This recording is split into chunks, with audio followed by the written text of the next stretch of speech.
The property literally went from being around $200,000 when they bought it to now being worth around $800,000.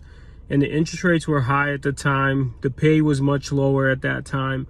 Yet they were able to buy it, hold it for a significant amount of time, and now they can get more money out of it, move out of state to another place and buy a house and have some extra pocket cash.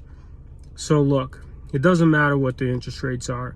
20 to 30 years from now, if the real estate goes up as it has, what you can do is pull from that equity when you're older or when you go to sell the house and live happily ever after.